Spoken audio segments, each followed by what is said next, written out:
messieurs, bonsoir. Dans l'actualité de ce jeudi 6 novembre, journée mondiale de l'écologie, au cours de cette édition spéciale, nous aurons le plaisir d'accueillir le porte-parole de la société Sinova. Bonsoir monsieur Tristan Martin. Bonsoir. Et le porte-parole de la société Le Gallet.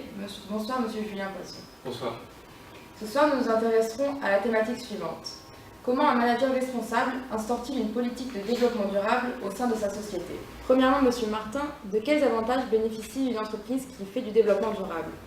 Alors, une entreprise qui fait du développement durable, elle a notamment tendance à diminuer la consommation des matières premières, qui représente un surplus de charges de plus en plus important. Par exemple, la mise en décharge des déchets est de plus en plus chère, aux alentours de 100 € la tonne. Donc, cela représente une économie non négligeable pour la société, notamment depuis les hausses constantes du prix des barils de pétrole et des matières premières, qui littéralement se sont envolées depuis les années 2000. Le développement durable s'est alors imposé comme un objectif écologique avec avant tout un bénéfice économique. C'est-à-dire que si le développement durable représentait une perte économiquement parlant, alors la société n'aurait évidemment jamais vu le jour. Deuxième avantage à pratiquer une politique de développement durable, c'est l'image positive que la société acquiert vis-à-vis de la clientèle et des partenaires. En effet, la politique de développement durable que nous avons menée nous a permis d'obtenir le label ISO 14001, ce qui est un point intéressant au niveau de la communication.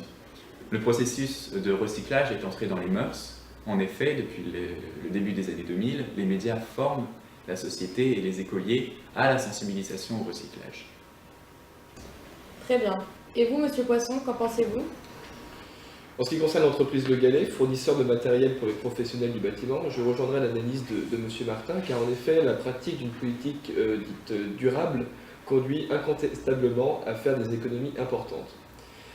Mais sur le sujet, j'irai beaucoup plus loin, car il y a également un aspect social à prendre en compte, et cela se traduit par l'attention de la direction envers les employés. En d'autres termes, il faut être à l'écoute de ses collaborateurs. Chez Le Gallet, nous avons fait une étude sur le bien-être au sein de notre entreprise. Il se trouve que 70% des collaborateurs se déclarent satisfaits de leurs conditions de travail, et cela se ressent au niveau de leur productivité plus élevée.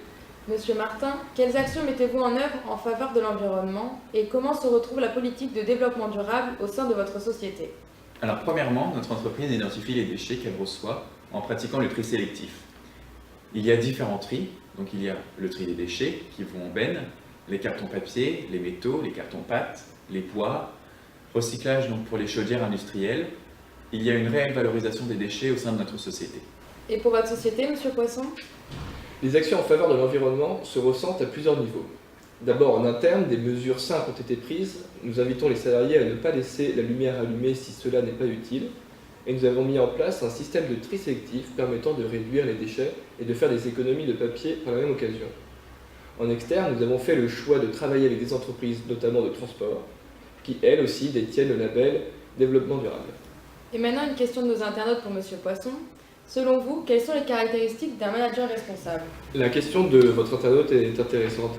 Le choix d'un manager est primordial et ce n'est pas chose facile. Nous avons mis en place en interne une charte du manager regroupant les principales qualités que doit avoir un manager au sein de notre entreprise. Pour faire court, un manager doit savoir dialoguer avec ses collaborateurs, être attentif, mais aussi accompagner et participer aux projets menés par son équipe. Je finirai en disant qu'avant toute chose, un manager responsable doit s'adapter au comportement des individus et aux différentes situations. Merci messieurs pour avoir répondu à ces questions. On se retrouve demain soir pour une nouvelle édition et bonne soirée à tous.